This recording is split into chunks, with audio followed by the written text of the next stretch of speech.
忠永侯府赏花宴，寄居在府上的表妹杨婉旭突然晕倒，诊治过后，爆出她已怀有身孕2个月。周烈赶到时，她正跪在地上，揪着我的裙角哭泣。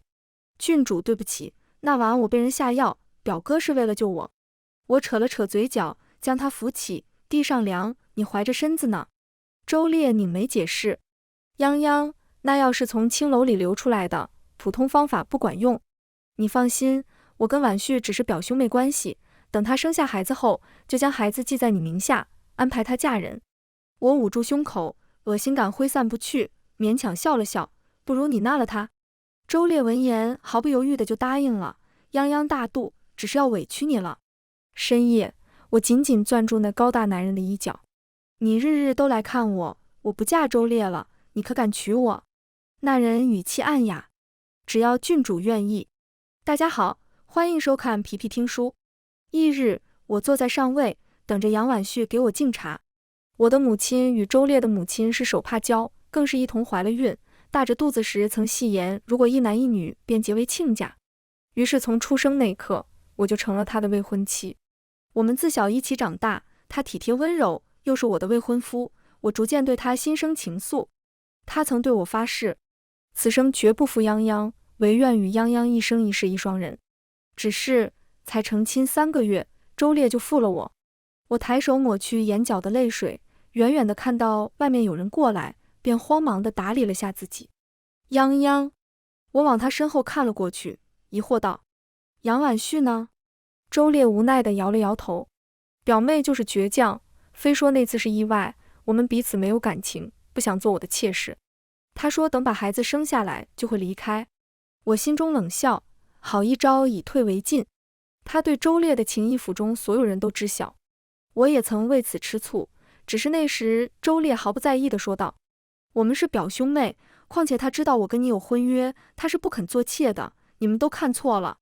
我见周烈对他不屑一顾，相处间也把握分寸，便信了。见我一直沉默，周烈握住了我的手。以前我只觉得他的手好看极了，现在我再看过去，只看到了满手的黏腻。我动了动想要抽回手，便听到了周烈的话：表妹怀相不好，她住的院子偏僻，我本想将她挪到咱们院子里，只是她不愿意。他顿了顿，继续说道：泱泱，表妹肚子里的到底是我的血脉，所以之后我可能会经常过去看她了。我攥紧了手里的帕子，强装不在意地说道：既如此，你直接搬过去吧，省得来回跑。周烈脸色一变，看到我手里被攥紧的手帕，才松了一口气。泱泱，我与你是夫妻，搬到他院子里算什么？我过去只是为了孩子，你不要多想。我抬眸看着他，摇了摇头。周烈，我没有多想，只是不要你了而已。晚膳时，杨婉旭的贴身丫鬟小桃突然着急忙慌地跑了进来，大喊道：世子，你快去看看吧，小姐吃不下东西，还吐了好多。我刚要吩咐丫鬟去请府医，周烈就已经像一阵风一样跑了出去，脸上挂着他自己都不曾发觉的担忧。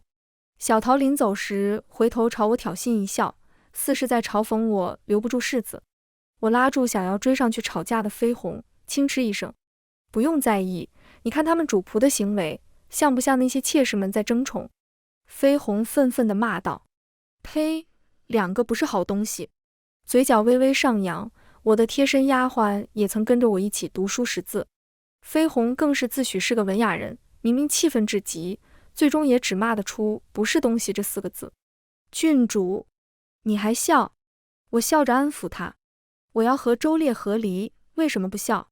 飞鸿瞪大了眼睛，一拍手，兴奋地说道：太好了，奴婢跟雅律早就看不惯周烈跟杨婉旭了，还有这周家也是，没一个好东西。郡主能决定和离再好不过了，您从小到大就没受过这种委屈。是啊，我是皇帝舅舅亲封的福康郡主，手里有好几封已经写好并盖了玉玺的赐婚圣旨，只要我看中了谁，在圣旨上留出来的空白处填上他的名字就可。飞鸿，待会将我存放圣旨的盒子找出来。飞鸿眨着眼睛，郡主看好哪家俊俏郎君？我抿了一口茶浅笑，他是有些俊，可算不上俏，只是我喜欢他那双满眼都是我的眼眸。刚填上他的名字，周烈的小厮就在外求见。夫人，世子说想要去您的嫁妆庄子里住一段时间。我抚了抚袖口，是不是还要带着杨婉婿一起？小厮闻言只跪地磕头不语。我冷笑一声，不给。那是皇帝舅舅知道我爱吃水果，特意给我置办的庄子，里面是天南海北移植过来的各种果树。庄子里的环境也是按照我的喜好布置的。他们有什么资格去？没一会，周烈就黑着脸找来了。泱泱，表妹怀相很差，听说庄子里环境优美，果香宜人，最适合养胎。我砰的一声放下茶杯，抬眸冷冷地问道：那是我的嫁妆，不是你周家的，更不是他杨婉婿的。周烈闻言只以为我是吃醋，皱着眉头辩解道：泱泱，只是为了孩子，不是为了表妹。见我一直不松口，周烈也生气了，上前几步就想要握住我的手。我起身走向内屋，周烈一把攥住我的手腕，不悦地说道：未泱泱，我说过很多次，我不喜欢表妹，表妹也说过生下孩子就离开，一切只是为了孩子，你大度一点不行吗？如果你答应，我就向你发誓，我不会再经常去看他，更不会再去照顾他。我挣开他的手，一边揉着手腕，一边骂道：你发的誓我不会再信，我嫁给你才3个月，你就跟你口中的表妹有了孩子。周烈，是你背叛了你对我发的誓言，是你负了我。周烈心里一慌，不顾我的挣扎，将我死死扣在怀里，声音有些急迫：泱泱，那次真的是意外，我单纯只是为了救表妹。我抬头愤怒地瞪着他，眼泪一颗颗掉落。那就非得是你亲自跟他上床吗？没有婚配的侍卫不行吗？你那些没有婚配的兄弟们不行吗？周烈愣了，半晌才无奈地说道：那地方偏僻，找到他时只有我一个人。泱泱，一切都是意外，表妹也说过生下孩子就会离开，不会纠缠我。我咬着唇默默流泪。周烈见我哭得可怜，轻柔地替我擦拭着眼泪。突然，杨婉婿的丫鬟小桃哭着跑来了：世子，小姐昏倒了。周烈一听慌了神，随手将我一推，便脚步匆匆地朝着偏院跑去。嘶！我被周烈一推，腰部磕到了梳妆台桌角，痛得我眼泪又流了出来。绯红和雅律抱着东西进来，见状着急地将我扶到床上。郡主别再哭了，咱们去请皇上做主。来，郡主让奴婢瞧瞧磕到哪里了。雅律小心翼翼地撩起我的衣服，见到我腰上的淤青，眼眶就是一红。窗外突然传来声响，窗户微微一动，一瓶上好的紫金化瘀膏被扔了进来。绯红捡起后递给我：郡主，不知是谁扔进来的。我攥着药瓶，咬着牙起身走到窗户前，推开窗，看着外面无尽的夜色。你为什么不现身？不怕我认错人吗？风中传来他隐约的笑意。郡主聪慧。我冷哼道：笑什么笑？我已经在赐婚圣旨上写了你的名字。耳边传来那人急迫的声音：多谢郡主，平夫臣也愿意。我被他口中的平夫笑到了。周烈还不配。等舅舅南巡回来，我就去请旨和离。我的骏马该是独一无二。许久，那人才开口：臣定不会辜负郡主。我抹撒着药瓶，轻声说道：那就看你的行动了。树枝摇曳，我面无表情地关上了窗户。雅律，帮我上药。第二日，我正吃着早膳，周烈就一瘸一拐地走了进来。我看着他脸上的青紫，诧异地问道：你这是怎么了？挨揍了。周烈下意识地解释道：表妹一向温柔，不是他。说完才意识到自己说错了，急忙朝我讨好地笑了笑。泱泱，不用担心，是我晚上不小心摔倒了。我点了点头，假装没有听到他那句下意识的解释。一顿早饭，周烈殷勤地伺候着我吃完，看我心情还好，他才小心翼翼地说道：泱泱，我记得你有一块玉佛。我放下茶杯，冷冷地盯着他。周烈想起昨晚表妹的温柔以及怀着身子的辛苦，挺直背，理直气壮地说道：表妹身体太差，怀着孩子太累，也睡不好觉，你那玉佛先拿来给她带一段时间。怒火上涌，我被他气得牙齿打颤。周烈，那是我母亲留给我的，你怎么有脸开口？周烈用力拍开我指着他的手，无所谓地说道：反正你身体好着也用不到，表妹怀着孩子不容易，就借她一段时间怎么了？泱泱，一切都是为了孩子。我攥紧了双手，指甲深深嵌入掌心。突然想起了母亲临终时握着我的手说佛祖会护着我的泱泱的模样。周烈，玉佛是母亲的遗物，我绝不可能给她。他攥住我的手腕，将我拽到眼前，眼睛里充斥着怒气。魏泱泱，我好声好气的跟你商量，你还来劲了是吧？你嫁给我3个月，肚子一点动静都没有，母亲早对你有微词。如今表妹的孩子记在你名下，你该感恩才是。我被他扯得一个踉跄，后腰再次撞上桌角，痛得我倒吸一口凉气。我的声音有些发颤。周烈，你放肆！周烈表情一僵，随即又恢复成平常温润的模样。泱泱，你既已嫁给我，就安心做我周烈的夫人，老是摆着郡主的架子也不好看。他俯身在我耳边低语，况且圣驾南巡未归，你那个皇帝舅舅可护不住你。说完，他将我往地上一推，就开始翻箱倒柜。我后腰疼得麻木，趴在地上好半天没有缓过来。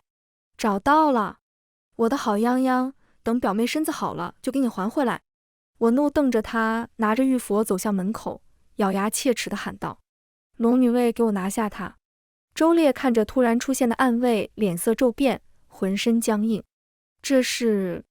绯红和雅律一左一右地扶着我，我拿回玉佛，漫不经心地说道：这是我舅舅送我的皇室公主专属的暗卫。我冷眼挑眉：周烈，你现在说说，我的皇帝舅舅能否护住我呢？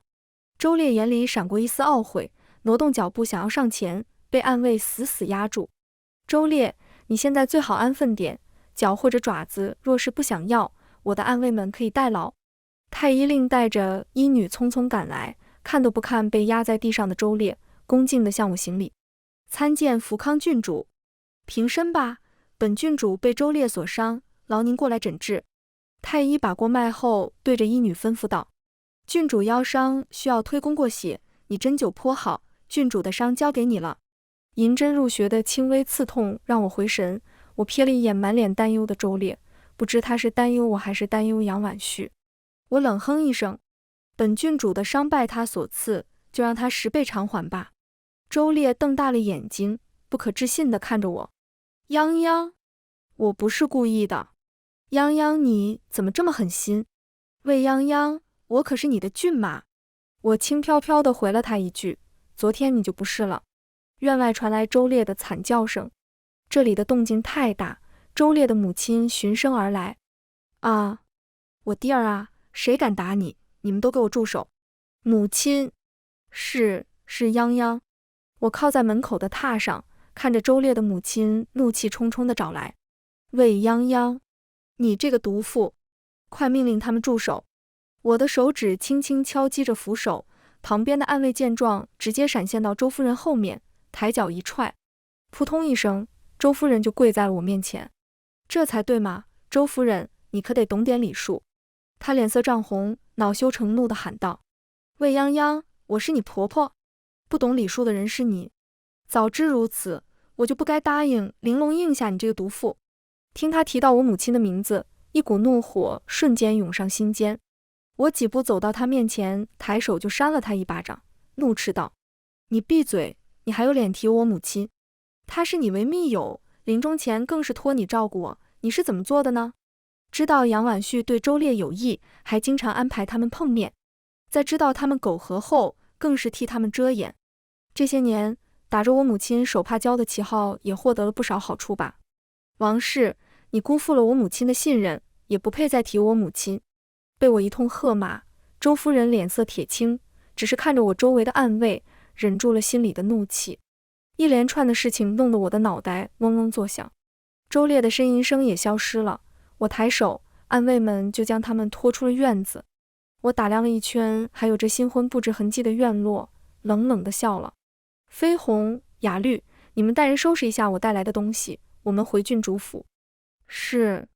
郡主府，3更时分，雕花木窗突然被人从外面打开，来人穿着一身玄衣，小心翼翼地走到了我床前。我抬手攥住他将在我脸颊上方的手轻笑：大将军消息还挺灵通。来人另一只手递给我一瓶药膏，声音充满了自责与愧疚。是臣的疏忽，竟又让他伤了郡主。我起身凑近他，摘掉了他脸上的面具，横跨脸颊的狰狞刀疤就这样映入我眼帘。他慌忙低下头，郡主别看，丑。我打量着眼前的这位战功赫赫的大将军，身上依稀还带着从前公主府里马奴的影子。我抬手轻轻抚摸着他脸上的刀疤，炽热的气息喷在我的掌心。哪里丑了？这明明是你勇武的勋章，更有硬汉风骨了，我喜欢。他抬头，目光灼灼地看着我，陈三生有幸。我捂住他的嘴，笑语盈盈。秦渊，那天我知道是你揍的周烈，我很欢喜。说着，我将床头的圣旨拿出来递给他。已经写好了，你看。秦渊颤抖着手打开，动作小心地轻抚着圣旨上的名字。秦渊，这样的圣旨舅舅给了我很多，只要你不负我，其余的圣旨永不会启用。秦渊放下圣旨，单膝跪地，声音铿锵有力。臣有幸得遇郡主垂怜，臣将此身此心生生世世献于郡主。我笑着吻上了他的唇。明日燕王府的春日宴你陪我去。华丽的马车停在燕王府门前，戴着面具的秦渊动作轻柔地扶我下车。在场众人目瞪口呆。之前那场虎头蛇尾的赏花宴，所有人都知道了周烈与杨婉旭的事。他们在这之前还在或同情怜悯，或嘲笑得意。只是没想到我竟如此迅速地找好了下一任骏马，还带着他光明正大地出席春日宴。飞鸿轻声咳嗽，众人回神，立刻整理着装行礼。参见福康郡主。定安大将军好。我嘴角上扬，示意他们起身，便挽着秦渊的胳膊进了王府。郡主，我去找燕王世子，你一个人小心。我捏了捏他修长的手，娇声说道。我有龙女卫，无人敢欺负我。侍女领着我到了女眷处，远远的我便看到了穿着一身浅色衣裙的杨婉旭。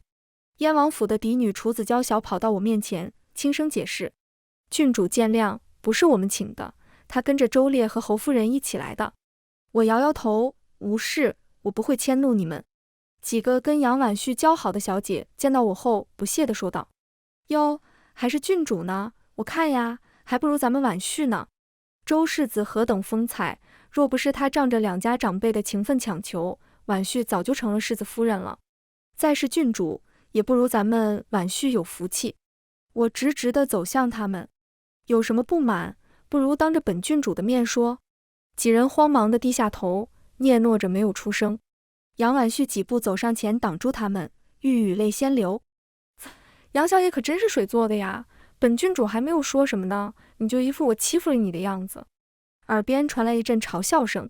杨小姐这做派跟我父亲的姨娘一个样子呢。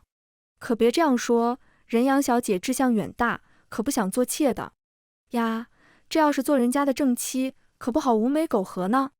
杨婉旭脸色惨白，身子摇摇晃晃，在所有人的目光中跪在了我面前。郡主，民女不想介入你跟表哥之间，我早已承诺生下孩子便离开。求求郡主。他的话还未说完，头还未磕下去，就被赶过来的周烈扶了起来。周烈一脸痛心地看着我。泱泱，昨日你已经打了我出气，今日为何还要欺负表妹？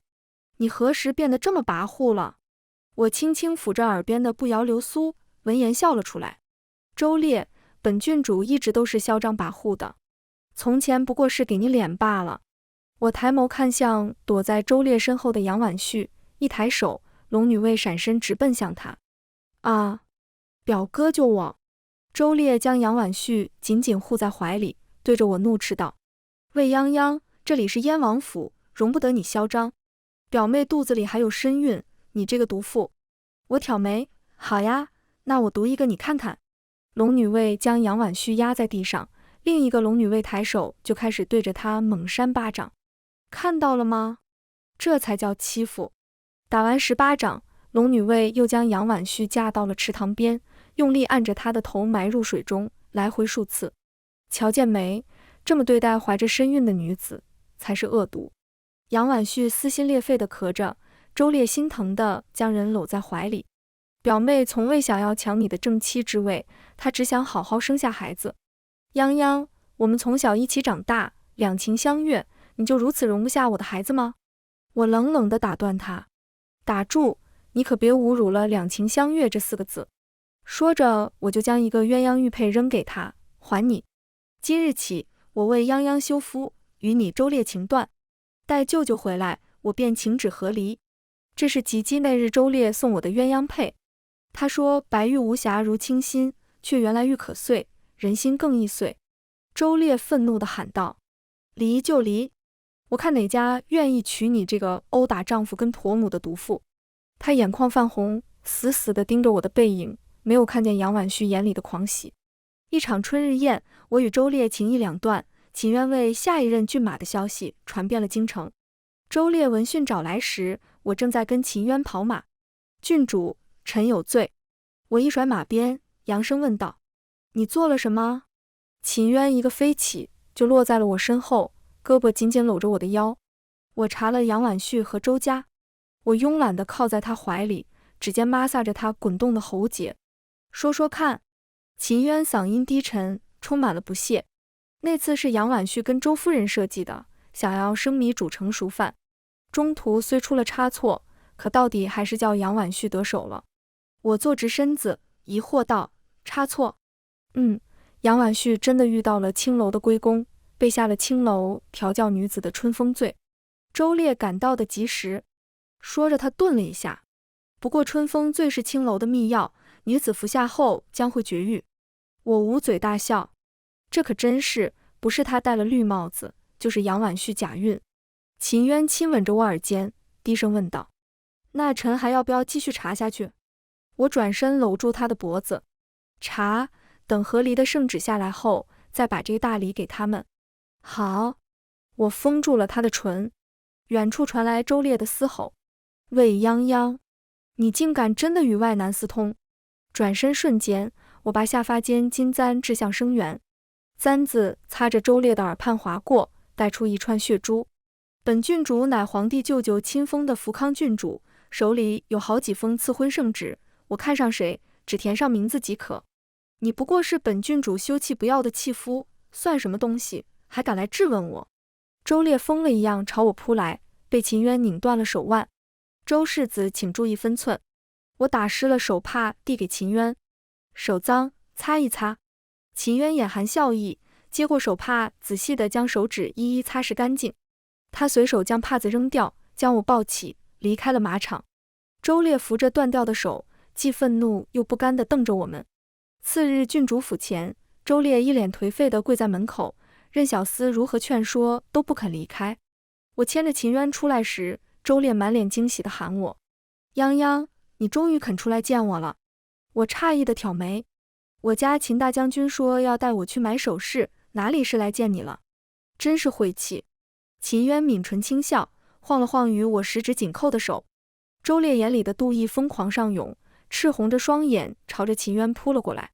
秦渊冷哼，不自量力，说着便接着了周烈挥过来的拳头，然后与他厮打在了一起。没过几招，周烈就如同断线风筝一般撞上府门前的石狮子上。秦渊放下衣袖，扶着我上了马车，然后策马跟随在一侧。周烈鼻青脸肿地躺在上，看着马车越走越远，急火攻心，一下子昏了过去。小厮见状，急忙带着人将周烈抬起，朝着周家跑去。酒楼包厢里，秦渊站在我身后，专注地给挽着发髻，将他给我买的一直不摇插进发间。郡主，臣的人查到了杨婉旭的安胎药。我轻抚着不摇，漫不经心地问道：如何？真的还是假的？秦渊冷哼一声：安胎药是真的，肚子是假的。杨婉旭胆子是真的大，竟买通了府医。两人谋划着到生产之日，便从外面抱一个。我皱眉，一拍桌子：无法无天！秦渊抬起我的手，轻轻揉着。郡主莫气，臣已经派人盯住府医了，不会让他们使坏，让无辜的百姓母子分离。他说着，又将我抱起搂在怀里，轻声问道：郡主，圣驾明日就到达京城，您何时给我臣一个名分？我捏着他的耳朵笑着：我的骏马该是光明正大，独一无二。秦渊稳住了我：那臣等着郡主将我风风光光地娶进门。当夜周家走水，火光照亮半座京城。我披着外衣站在廊下，听着府外的奔走呼号。秦渊悄无声息出现在我身后，火是杨婉旭放的。我靠在他胸口，听着他稳重的心跳声。怎么回事？秦渊的语气有些懊恼。杨婉旭很精明，察觉到有人在查他，于是想用火灾来制造小产假象，顺便烧毁所有的证据。不过郡主放心，臣的属下配合龙女卫，将所有证据都保留了下来，包括他放火的证据。我笑着回了房间，那就把证据都保存好，明日交给大理寺吧。毕竟今晚的火波及了不少无辜的百姓。秦渊低声应下，郡主放心，只是房屋被毁，没有人受伤。我将头埋进他怀里，轻轻嗯了一声，沉沉睡去。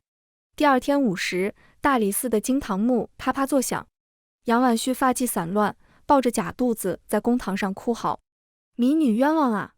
民女还怀有身孕，不敢放火啊！大理寺卿翻出秦渊派人送来的证据，怒斥道：奸诈小人！本官早已有你假孕的证据，还不速速招来！跪在一边的周烈跟周夫人瞳孔骤缩，不可置信地看向杨婉旭。周烈胸口剧烈起伏，猛然扑向杨婉旭。贱人，敢骗我！如果不是你，我也不会跟泱泱走到这个地步。周夫人也扑过来，摸向他的肚子，嘴里喃喃道：不可能啊，我的乖孙怎么会不见了呢？经堂木一拍，周家的府医被带了上来。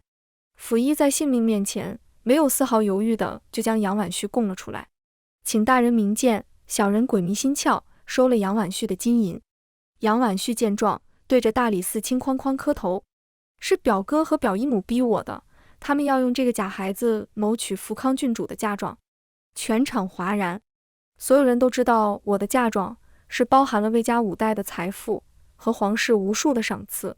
周烈目眦欲裂，反手一记耳光将他掀翻：你这个贱人，毒妇！我与母亲何时说过？大理寺卿看向周夫人：王氏，他说的可都是真的。周烈目露期待，却见到周夫人心虚的表情。周烈脸色灰败的被押入大牢时，我正牵着秦渊的手走向皇宫。舅舅！陛下几步上前将我抱住，摸着我的头和蔼地问道：我不在这些天，可有人欺负泱泱？我回头看了一眼面色紧张的秦渊，笑着说道：我不信舅舅您不知道，他都帮我打回去了。陛下皱眉打量着秦渊：就他了，不多选几个？我晃着他的胳膊撒娇道：不要，舅舅，他满心都是我这个人，我喜欢他。陛下轻轻点了点我的额头，语气宠溺：你呀。说完，陛下又严厉地看向秦渊：定安大将军可敢与朕比划比划，让朕看看你娶泱泱的决心。秦渊跪下行礼，大声说道：回陛下，不是臣娶郡主，是郡主娶臣。陛下一愣，随即朗声大笑起来。陪着陛下用完晚膳，秦渊带着2封圣旨去了天牢。昏暗的大牢里，周烈跟杨婉旭以及周夫人王氏跪在秦渊面前。奉天承运皇帝诏曰：养成皇太后慈玉。钟永侯表姑娘杨婉旭与世子周烈两情相悦，情深意笃，兹指婚世子妃，则今日完婚。钦此。被赐婚的2人面无表情，无一丝欢喜。秦渊也不计较，再次宣读了另一份圣旨。奉天承运皇帝诏曰：今查明钟永侯府世子大不敬，迫害皇室郡主，令夫人王氏作为当家主母，巧言令色，蒙蔽长公主，勾结杨婉旭谋划郡主嫁妆，罪不容恕。钟永侯府贪污受贿，迫害百姓，今令抄家，以示威严，以正视听。即刻起，剥夺钟永侯封号，家眷全部流放边疆，家产没收，以充国库。钦此。周夫人王氏当场昏厥，杨婉旭蜷缩着抱住自己，周烈麻木地磕头领旨谢恩。秦渊俯身在周烈耳边说道：周烈，本将军还得多谢你，郡主这么好的人你不珍惜，给了我机会，以后郡主的身边就只有我秦渊，你知道吗？陛下已经将之前给你和郡主的赐婚记录抹除。周烈眼睛转了转，茫然地看着秦渊。以后记录在册的骏马只有我秦渊。秦渊轻轻拂袖，转身离开了昏暗的大牢。身后远远传来周烈悲愤懊悔的嘶吼。大婚那日，朱雀大街的红绸漫过宫墙，秦渊执起我的手按在他心口。臣用5年时间化作郡主窗下梧桐，今日终得凤妻。夫妻对拜时，郡主府外传来了急促的马蹄声。周烈拖着镣铐冲破守卫，残缺的右手高举着半块玉佩。泱泱，你看，这是你扔掉的鸳鸯玉佩，我找到了。侍卫匆匆赶上将他拖走，挣扎间，半块玉佩掉落在地。周烈疯了一样的用力伸向玉佩，视线中突然出现了一双穿着大红色绣着珍珠的绣鞋。我抬起脚，狠狠地碾压住了那半块玉佩。周烈崩溃大喊：不！我轻嗤一声：周烈，现在你明白你那天抢走我母亲留给我的玉佛时，我的心情了吗？一报还一报，我们扯平了。洞房花烛，秦渊站在我身后替我拆卸头饰，眼里炽热的情意喷薄而出。郡主，你是从何时知晓我？我握住他的手，轻声笑道：那夜你藏在梁上，震落的灰尘害我打3个喷嚏。交叠的掌心沁出汗意，他忽然打横将我抱起。臣斗胆，请郡主赐教如何赔罪。全文完，皮皮听书感谢您的观看，每天上新精彩小说，喜欢就订阅吧。